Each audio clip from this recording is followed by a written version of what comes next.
अस्सलाम वालेकुम viewers. Previous lecture में हमने देखा था ऑस्मो रेगुलेशन के बारे में। आज हमने नया टॉपिक शुरू करना है एक्सक्रीशन। एक्सक्रीशन क्या होता है, पहले हम जैसे कि इसकी टर्मिनोलॉजी के बारे में हम पढ़ चुके हैं। एक्सक्रीशन का मतलब होता है removal of metabolic waste from the body. मैंने यहाँ पे वर्ड यूज़ किया है फ्रॉम द बॉडी क्योंकि दो वर्ड हैं, एक होता है एक्सक्रीशन और एक होता है सिक्रीशन। सिक्रीशन ऐसा वर्ड है जिसका मतलब होता है कि अगर बॉडी से कोई चीज़ सिक्रीट हुई है तो एक सेल से दूसरे सेल तक वो टारगेट सेल तक जाती है, बॉडी से बाहर नहीं जाती। क्लियर। लेकिन जो एक्सक्रीशन है, एक्सक्री वर्ड एक्सो से निकला है, बाहर, आउटसाइड द बॉडी। क्लियर। तो एक्सक्रीशन की हम डेफिनेशन यहां पे लिखते हैं, the removal of metabolic waste from the body is called excretion। अब हमें डेफिनेशन का पता चल गया एक्सक्रीशन क्या होता है, इसका मेटाबॉलिक वेस्ट। मिसाल के तौर पे जो भी चीज़ हमारी बॉडी के लिए ज़रूरी नहीं और एक्सेस क्वांटिटी में है, excess of everything is bad, तो उसका बॉडी से रिमूव होना बहुत ज़रूरी है। क्योंकि अगर वो रिमूव नहीं होगी तो इससे होम्योस्टेसिस डिस्टर्ब होगा, और अगर होम्योस्टेसिस डिस्टर्ब हो गया तो फिर कोई ना कोई डिजीज आ जाएगी। अब हम देखते हैं एक्सक्रीशन कैसे क्या होता है। मिसाल के तौर पे हमारे पास लिपिड है, क्लियर, लिपिड है, इसके अलावा कार्बोहाइड्रेट है।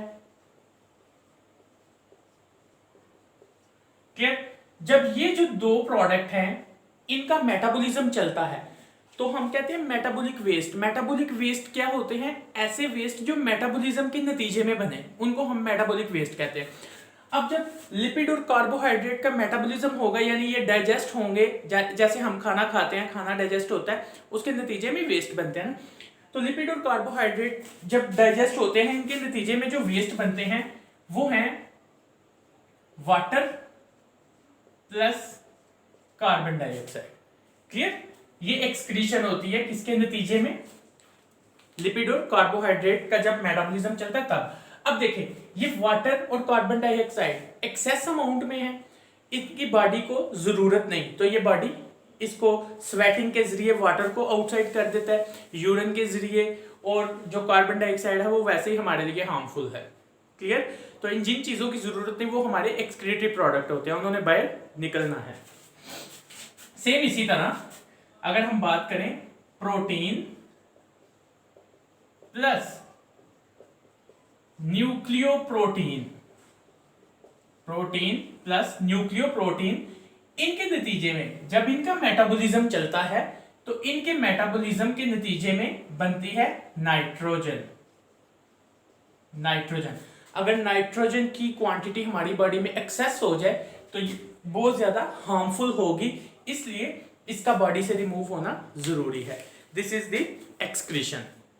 अब हम अपने मेन टॉपिक की तरफ चलते हैं, जो आज का हमारा टॉपिक है और बहुत ज्यादा इंपॉर्टेंट लॉन्ग क्वेश्चन है जो कि काफी दफा एग्जाम में आ चुका है। इसको हम डिस्कस कर लेते हैं। वो हमारा टॉपिक है excretion in plants. Excretion in plants.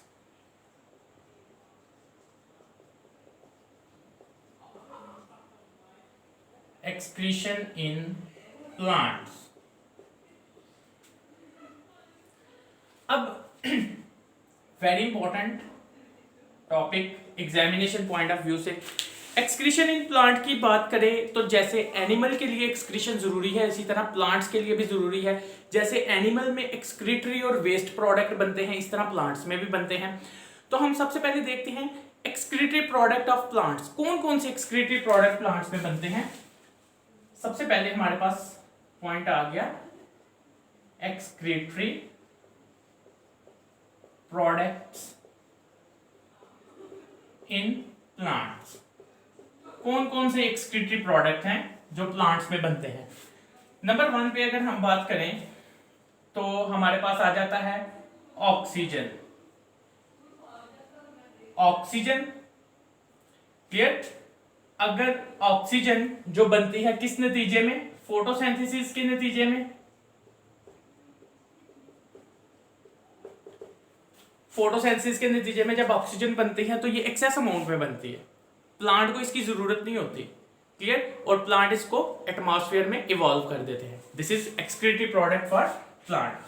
इसी तरह कार्बन डाइऑक्साइड, कार्बन डाइऑक्साइड को अगर देखें तो ये कब बनती है? रेस्पिरेशन के नतीजे में। रेस्पिरेशन के नतीजे में जब कार्बन डाइऑक्साइड बनती है तो इट मींस ये प्लांट की जरूरत नहीं है। अब देखें, दिन के वक्त कार्बन डाइऑक्साइड की प्लांट को जरूरत होती है क्योंकि इसके बगैर फोटोसिंथेसिस पॉसिबल नहीं। तो रात के वक्त कार्बन डाइऑक्साइड की प्लांट को जरूरत नहीं, तो वो उसके लिए वेस्ट प्रोडक्ट बन गया, तो इसलिए उसको एटमॉस्फेयर में छोड़ दिया जाता है। इसीलिए रात के वक्त कहते हैं कि पौधों के पास नहीं सोना चाहिए क्योंकि excess of carbon dioxide atmosphere में होती है। इसके साथ तीसरे नंबर पे अगर हम बात करें तो वो है वाटर, H2O। ये जो वाटर है ये दोनों प्रोसेसेस में बनता है, फोटोसिंथेसिस में भी बनेगा प्लस रेस्पिरेशन में भी बनेगा। क्लियर? फोटोसिंथेसिस में भी वाटर बनता है, प्लांट को नहीं जरूरत तो वो स्टोमेटा के जरिए बाहर चला जाता है। रेस्पिरेशन के रिजल्ट में भी क्या बनता है? वाटर। और रेस्पिरेशन के नतीजे में भी जो वाटर बनता है वो भी प्लांट की जरूरत नहीं होती और उसको बाहर भेज दिया जाता है। जो चीज प्लांट के लिए जरूरी नहीं वो उसका एक्सक्रीटरी प्रोडक्ट है। अब हमें पता चला कि क्या है जी, ये गैसेस। नंबर 2 में removal of water plus gases.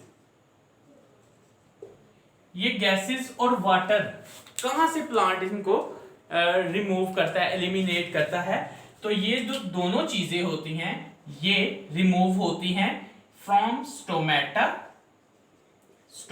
से प्लस लेंटिसेल्स से। क्लियर? लेंटिसेल्स और स्टोमेटा से ये गैसेस और वाटर रिमूव होते हैं।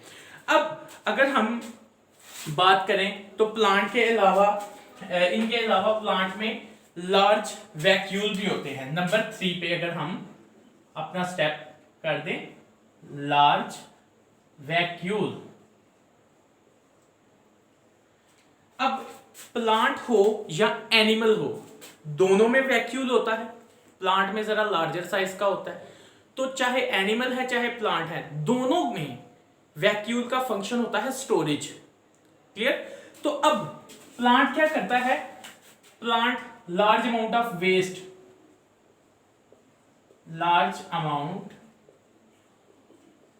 Waste, store in vacuole. Vacuole में वेस्ट को स्टोर कर लिया जाता है। देन ये जो वेस्ट होते हैं ये क्रिस्टल फॉर्मेशन कर देते हैं, क्रिस्टल फॉर्मेशन टेक्स प्लेस। फिर क्या होता है? क्रिस्टल फॉर्मेशन हो जाती है। और अक्सर आप देखते हैं कि प्लांट, कोई ट्री है, अगर उसको कट लगा हो तो उसके अंदर से गम्स निकलती हैं, गम्स, रेजन्स, लेटेक्स, ये क्रिस्टल्स की फॉर्म में होती है। क्लियर? वो बाहर फिर रिमूव होता रहता है। तो ये भी प्लांट्स के अंदर वैक्यूल के जरिए वेस्ट की एक्सक्रीशन होती है। अब नेक्स्ट हमारे पास जो पॉइंट है वेरी इंपॉर्टेंट, एक्सक्रीशन नंबर 4 पे, एक्सक्रीशन थ्रू लीफ। लीफ के जरिए excretion. Number 4 point, excretion through leaf. Very important, ये शॉर्ट क्वेश्चन में भी कई दफा पूछा जाता है।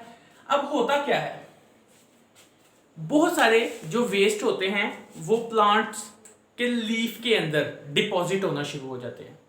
जब एक्सेस वेस्ट हो जाए, वेस्ट कौन कौन से? हैवी मेटल्स, वो क्या होती हैं? सारी की सारी प्लांट के अंदर डिपॉजिट, लीफ के अंदर डिपॉजिट होना शुरू हो जाती है। और लीफ का कलर जो होता है वो येलो हो जाता है।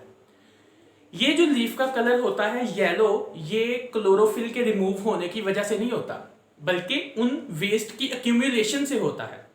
क्लियर। और जब काफी ज्यादा पत्तों का, बल्कि सारे पत्तों का कलर पीला हो जाता है वेस्ट की एक्यूमुलेशन से, फिर एक सीजन आता है जिसे हम ऑटम कहते हैं, खजां का, जब पत्ते झड़ते हैं। तो उस वक्त क्या होता है, ये सारे जितने भी येलो लीफ होते हैं ये झड़ जाते हैं, शेडिंग हो जाती है इनकी। क्लियर। इस सीजन में प्लांट्स उन वेस्ट से गेट राइड करता है, छुटकारा हासिल कर लेता है। सो हम यहां पे लिखते हैं falling of yellow leaf, falling of yellow leaf during autumn, these are called, या these leaves called excretophore। क्या कहते हैं इसको? excretophore। Very important short question. What are excretophores? Falling of yellow leaf during autumn. These leaves are called excretophore. Actually, this autumn time, this autumn is seasonal time for get rid of waste. यानी इस autumn के season में ही ये time होता है जब plants in waste से छुटकारा हासिल कर लेता है। तो वेस्ट इनमें कौन से होते हैं? ये जो वेस्ट हैं इनमें कौन से होते हैं? Heavy metals, heavy metals. Clear? Heavy metals. अब जैसे ही ये पत्ते झड़ते हैं तो इनको जाया नहीं किया जाता। क्लियर? जो गार्डनर्स होते हैं वो क्या करते हैं, अब एक क्वेश्चन ये पूछा जा चुका है कई दफा, एक्सक्रीटोफोर्स, इनकी सिग्निफिकेंस क्या है? सिग्निफिकेंस यानी इनकी अहमियत क्या है? क्लियर? जब ये पत्ते झड़ते हैं ना एक्सक्रीटोफोर, इनके अंदर हैवी मेटल्स होता है। Heavy metals are very important for the growth of plant. तो जो गार्डनर होते हैं इन पत्तों को जमीन के अंदर दफन कर देते हैं, बरीड कर देते हैं, because these excretophores are the source of minerals, source of minerals. Soil को मिनरल प्रोवाइड होते हैं इनसे। क्लियर? अगर आपको पेपर में क्वेश्चन आता है what are excretophore, give their significance, तो आपने इनको ऐसे ही एक्सप्लेन करना है। अब हम नेक्स्ट अपनी हेडिंग की तरफ चलते हैं। नंबर 5, नंबर 5 पे हमारे पास है next ebony formation. Number 5 ebony formation. अब हमें ये देखना है व्हाट इज इबोनी। इबोनी क्या होता है? इबोनी का मतलब होता है ब्लैक से रिलेटेड है, ब्लैक। अब होता क्या है, कुछ सम ट्री ऐसे होते हैं जो वेस्ट को या कुछ ऐसे स्ट्रेंज केमिकल्स को अपने ट्रंक और ब्रांचेस में डिपॉजिट कर लेते हैं, जमा कर लेते हैं। ट्रंक कहते हैं प्लांट की बॉडी को। क्लियर? उसमें जमा होना शुरू हो जाते हैं। अब जैसे ही वो वेस्ट अक्यूमुलेट होते हैं तो प्लांट के खास तौर पे वो सेंटर में, जो ट्री का जो सेंटर होता है उसमें ओल्ड जाइलम होती है। जाइलम सेल्स आपने पढ़े हुए हैं ना, इनका फंक्शन होता है वाटर की कंडक्शन करना। क्लियर? तो ये किधर केमिकल डिपॉजिट हो जाते हैं? उस ओल्ड जाइलम में। और ओल्ड जाइलम में जब ये केमिकल डिपॉजिट हो जाते हैं तो वहां से ओल्ड जाइलम का जो फंक्शन होता है वाटर कंडक्शन, वो रुक जाता है और उतने हिस्से से वो जो वुड है वो ब्लैक होना शुरू हो जाती है। This black would formation is called ebony. Understand? ऐसे क्वेश्चन आ जाता है शॉर्ट, व्हाट इज इबोनी। तो इसके आपने आंसर ऐसे लिखना है, some tree deposit strange chemicals in their branches and trunk. Clear?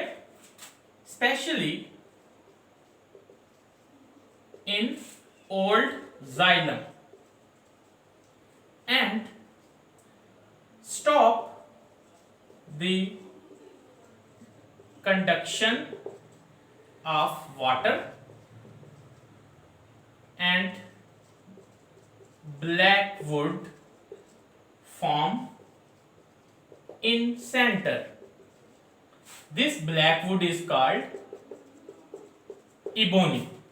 उस ब्लैक वुड को हम क्या कहेंगे? Ebony formation. Very important short question. और ऐसा किस में होता है? इसमें एग्जाम्पल कौन सी प्लांट्स की आ जाती है? ब्लूबेल. ब्लूबेल प्लांट्स में ये प्रोसेस होता है.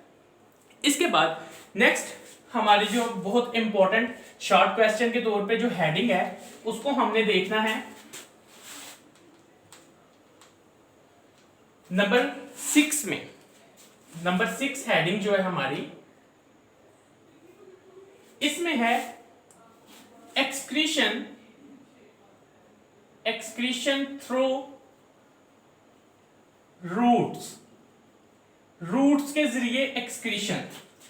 अब होता क्या है, कुछ ऐसे प्लांट्स होते हैं जो कि उनकी जो रूट्स हैं वो स्ट्रेंज किस्म के केमिकल वो रिलीज करती हैं सॉइल के अंदर. अब होता क्या है, जब वो जितने एरिया में वो प्लांट लगा हुआ है उस एक स्पेसिफिक हद तक वो केमिकल जब सॉइल में जाते हैं तो कोई दूसरा प्लांट वहां पे ग्रो नहीं कर सकता. यानी कह लें कि वो उन्होंने पूरा बदमाशी से एरिया कवर कर लिया. अब वो किसी को वहां पे ग्रो नहीं करने देंगे. क्लियर? वो जो केमिकल रूट से सिक्रीट हो रहे हैं वो उसे केमिकल वेपन के तौर पे यूज करेंगे against the other plants. Understand? वहां पे उनकी ग्रोथ नहीं होगी. तो इसको हम कहते हैं एक्सक्रीशन थ्रू रूट्स. वो भी कुछ ऐसे वेस्ट प्रोडक्ट होते हैं जो रूट्स के जरिए सिक्रीट होते हैं. क्लियर? इनमें एग्जाम्पल आ जाती है conifers plants. Conifer plants. Clear? Conifers plant. और इस प्रोसेस को हम कहते हैं अलीलोपैथी. क्या कहते हैं? अलीलोपैथी. फिर से सुन लें. एक्सक्रीशन थ्रू रूट्स, कुछ प्लांट्स ऐसे होते हैं जैसे कॉनिफर्स. कॉनिफर्स प्लांट्स जो हैं इनकी रूट्स से कुछ ऐसे केमिकल रिलीज होते हैं वेस्ट की फॉर्म में जो सॉइल के अंदर डिपॉजिट होते हैं और सॉइल के अंदर दूसरे किसी प्लांट को, जिस जगह पे वो होते हैं, दूसरे किसी प्लांट को ग्रो नहीं करने देते. उसके लिए ये केमिकल वेपन के तौर पे काम करते हैं. इनको हम, इस प्रोसेस को क्या कहते हैं? एलिलोपैथी. तो इसके बाद यहां तक हमारा ये टॉपिक कंप्लीट होता है excretion through excretion in plants. आगे अगर आप इसकी हेडिंग्स बनाना चाहें तो आप ये लिख सकते हैं, इन जो एक्सक्रीटरी प्रोडक्ट्स हैं इनकी अहमियत क्या है. जैसे आप देखते हैं वाटर, हमने पढ़ा है वाटर क्या है, एक्सक्रीटरी प्रोडक्ट है, लेकिन इसकी अहमियत क्या है? बोथ फोटोसिंथेसिस और रेस्पिरेशन के प्रोसेस में यूज होते हैं. क्लियर? दूसरी तरफ कार्बन डाइऑक्साइड एक्सक्रीटरी प्रोडक्ट है. किसके लिए जरूरी है? फोटोसिंथेसिस के लिए. इसी तरह ऑक्सीजन एक्सक्रीटरी प्रोडक्ट है. किसके लिए जरूरी है? रेस्पिरेशन के लिए. इस तरह आप कुछ भी अपने इंपॉर्टेंस में इजाफा कर सकते हैं इसकी, लेकिन ये लॉन्ग क्वेश्चन आपका कंप्लीट है तो बहुत इंपॉर्टेंट है. अब हम नेक्स्ट टॉपिक की तरफ चलते हैं, एक्सक्रीशन इन एनिमल की तरफ.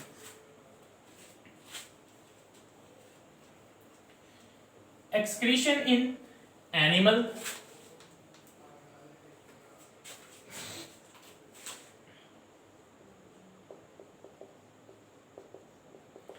जैसे हमने प्लांट्स में पढ़ा है, प्लांट में जैसे एक्सक्रीशन होती है, उनको जो प्रोडक्ट नहीं चाहिए, जो भी एक्सेस है उनके पास, वो बॉडी से निकाल देते हैं. इस तरह एनिमल्स का भी ऐसे ही है. इनके लिए जो चीज जरूरी नहीं वो रिमूव कर दी जाती है. तो इसमें सबसे पहले हमने देखना है एक्सक्रीशन की डेफिनेशन के बाद नंबर 1 पे आ जाता है waste metabolites. Metabolites, waste metabolites कौन कौन से हैं ये हमने देखना है. नंबर 1 पे हमारे पास जो वेस्ट मेटाबोलाइट है वो आ जाता है water. Water is a metabolite. अब देखें, अगर कोई एनिमल जो है वो एक्सेस वाटर में रह रहा है, यानी एक्सेस वाटर कौन सा इन्वायरमेंट होगा? हाइपोटोनिक। हाइपोटोनिक हाइपोटोनिक वो इन्वायरमेंट है जहां पे पानी ज्यादा और साल्ट कम। अगर एक एनिमल हाइपोटोनिक एनवायरनमेंट में रह रहा है तो उसका एक्सक्रीटरी प्रोडक्ट या वेस्ट मेटाबोलाइट क्या होगा? वाटर। अंडरस्टैंड? इसी तरह साल्ट, ऐसा एनिमल, कोई अगर एनिमल जो कि हाइपरटोनिक एनवायरनमेंट में रह रहा है, हाइपरटोनिक वो एनवायरनमेंट होता है जहां पे साल्ट ज्यादा वाटर कम, तो साल्ट ज्यादा है तो इसलिए वो बॉडी से साल्ट को एक्सक्रीट करेगा। पिछले आपने लेक्चर्स में पढ़ा है साल्ट एक्सक्रीटिंग ग्लैंड जो ज्यादा एक्सेस एनवायरनमेंट में रहते हैं साल्ट की, तो उनके लिए वेस्ट क्या होगा? सॉल्ट। इसी तरह नंबर 3 पे आ जाता है हमारे पास नाइट्रोजन। नाइट्रोजन ये जो एक ऐसा वेस्ट है जो कि बहुत ज्यादा, अगर इसका लेवल बॉडी में कम होगा तो ओके, अगर इसकी कंसंट्रेशन, नाइट्रोजन की कंसंट्रेशन हाई हो गई, तो इट विल कॉज सेल्फ इंटॉक्सिफिकेशन, यानी जो भी सेल होगा उसके अंदर ये टॉक्सिसिटी प्रोड्यूस करेगा। क्लियर? और ऑर्गेनिज्म या जो भी होगा वो उसकी डेथ हो जाएगी। अंडरस्टैंड? ये हमारे पास थे वेस्ट मेटाबोलाइट्स। अब हमने ये देखना है formation of these waste. Number 2 हमारा पॉइंट है formation of waste metabolites. Formation of waste metabolites, ये बनते कैसे हैं? क्लियर? अब हमने ये देखना है कि ये कैसे बनते हैं। हमारे पास पहले हमने डिस्कस किया है carbohydrate plus lipid, protein plus nucleoprotein. Clear? अब जब भी हम खाना खाते हैं हमारे अंदर 3 मेटाबॉलिज्म चलते हैं डेली, तीनों टाइम अगर हम खाना खाते हैं तीनों टाइम 3 मेटाबॉलिज्म चलेंगे। कौन कौन सा? प्रोटीन, लिपिड और कार्बोहाइड्रेट। अब कार्बोहाइड्रेट और लिपिड के मेटाबॉलिज्म के रिजल्ट में क्या बनता है? कौन से मेटाबोलाइट्स बनते हैं? कार्बन डाइऑक्साइड बनता है प्लस वाटर बनता है। क्लियर? और इसी तरह जब प्रोटीन और न्यूक्लियोप्रोटीन का मेटाबॉलिज्म होता है तो फिर क्या क्या चीजें बनती हैं? Again carbon dioxide, water plus nitrogen, ये चीजें बनती हैं। इस तरह से वेस्ट मेटाबोलाइट्स बनते हैं मेटाबॉलिज्म के नतीजे में, इसलिए इनको मेटाबॉलिक वेस्ट बोला जाता है। क्लियर? अब एक प्रोसेस होता है जिसे हम नंबर 3 पे डिस्कस कर लेते हैं,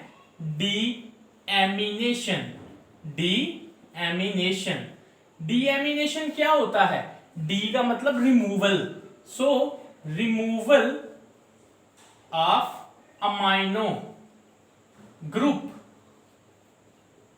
from amino acid. Amino acid से अमाइनो ग्रुप का रिमूव होना, दिस इज कॉल्ड डीएमिनेशन। अब देखते हैं, ये हमारे पास एक जनरल फार्मूला है अमाइनो एसिड का। क्लियर? यहां पे ये R, यहां पे ये H, यहां पे अमाइनो ग्रुप हमने लगा दिया। अब इस अमाइनो ग्रुप का ये क्या है जी? Amino group. इस अमाइनो ग्रुप का रिमूव होना, दिस इज कॉल्ड डीएमिनेशन। इसको हम डीएमिनेशन बोलेंगे। अब ये जो अमाइनो ग्रुप है ये not reuse, not recycle the amino acid, ये दोबारा अमाइनो एसिड नहीं बनाएगा, बल्कि क्या होगा? ये वाटर में डिसॉल्व हो जाएगा और फिर बॉडी से एक्सक्रीट कर दिया जाएगा। This is the process of deamination. Short question, very important. इसके बाद हम बात करते हैं ये जो वेस्ट हैं इनके हार्मफुल एस्पेक्ट्स क्या हैं? Harmful aspects of these waste, metabolic waste. Number 4 पे आ जाता है harmful effects of metabolic waste। इनके हार्मफुल इफेक्ट्स क्या हैं? नंबर 1 पे कोमा,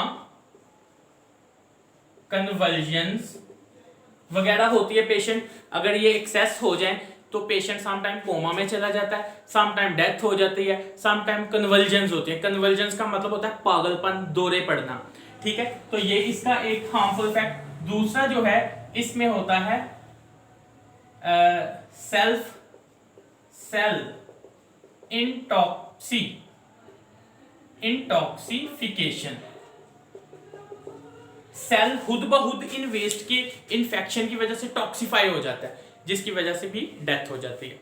तो ये इनके हार्मफुल एस्पेक्ट्स हैं।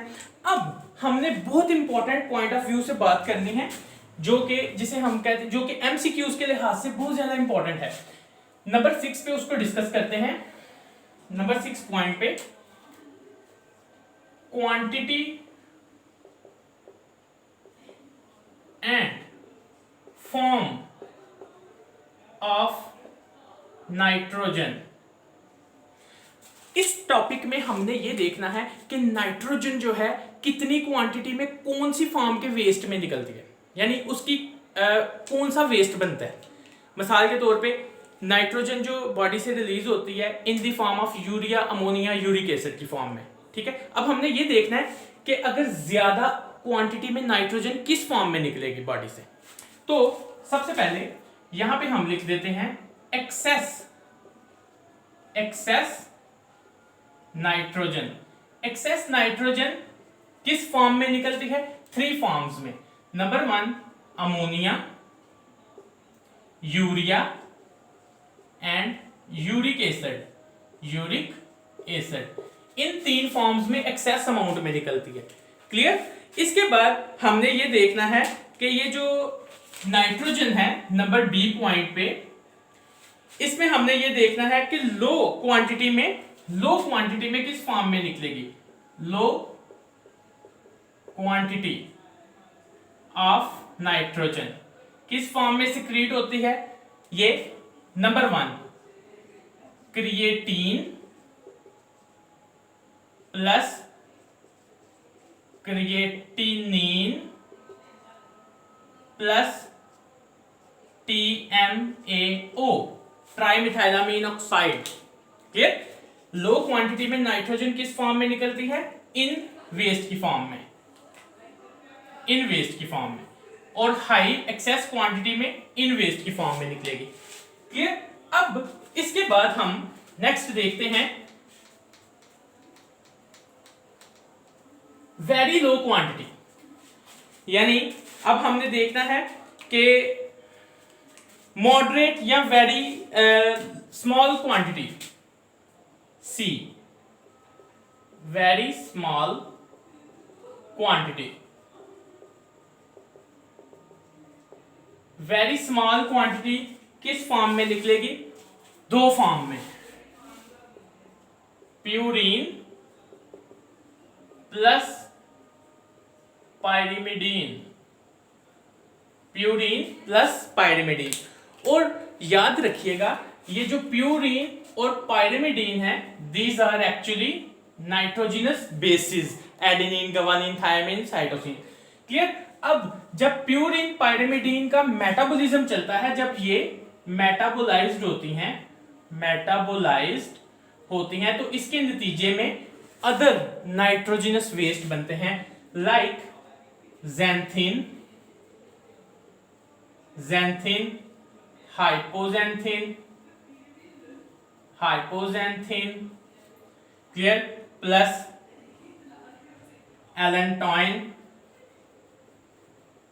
एलेंटॉइन प्लस अमोनिया,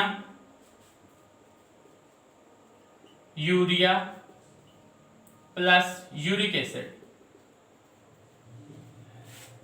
इसको फिर से मैं रिपीट करता हूं, याद रखिएगा। एक्सेस अमाउंट में नाइट्रोजन किस वेस्ट की फॉर्म में निकलती है? Ammonia, urea, uric acid. Low quantity में किस फॉर्म में निकलती है? क्रिएटिन, क्रिएटिनिन और ट्राइमेथाइलामीन ऑक्साइड, इस फॉर्म में। वेरी स्मॉल क्वांटिटी में किस फॉर्म में निकलती है? प्यूरिन, पायरामिडीन और अमोनिया। अमोनिया कह लें या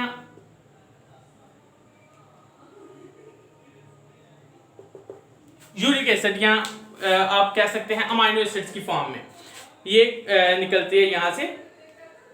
इसके बाद अमाइनो एसिड की फॉर्म में ये यहां से रिमूव होगी। इसके मैं स्पेल जरा ठीक कर देता हूं, amino acid. Very small quantity में अमाइनो एसिड, प्यूरिन, पायरामिडीन। और जब प्यूरिन पायरामिडीन का मेटाबॉलिज्म चलता है तो उसके नतीजे में जो मेटाबॉलिक वेस्ट बनते हैं वो बनते हैं xanthine, hypoxanthine, ammonia, urea, uric acid and allantoin. ये सारे के सारे क्या हैं? मेटाबॉलिक वेस्ट है। इनमें नाइट्रोजन की क्वांटिटी को बताया गया है। ये बहुत इंपॉर्टेंट एमसीक्यूज है। अब अगर हम बात करें तो जैसे ये जो सवाल ये पैदा होता है कि अमोनिया जो है ये कौन से ऑर्गेनिज्म इसको सिक्रेट करते हैं? डेफिनेटली अमोनिया को सिक्रेट करने के लिए बहुत ज़्यादा पानी चाहिए। तो ऐसे ऑर्गेनिज्म जो वाटर में रहते हैं, एक्वेटिक ऑर्गेनिज्म, फिशेस, वो अमोनिया सिक्रेट करती हैं।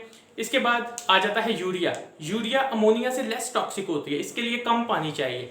ये जैसे हम हैं, मैमल्स हो गए, जो लैंड पे रहते हैं मैमल्स वगैरह, ये यूरिया सिक्रेट करते हैं, एम्फीबियन वगैरह। और उसके बाद जो यूरिक एसिड है ये बर्ड्स और इंसेक्ट्स वगैरह इसको एक्सक्रीट करते हैं। तो यहाँ तक हमारा ये टॉपिक आज का लेक्चर कंप्लीट होता है। कोई भी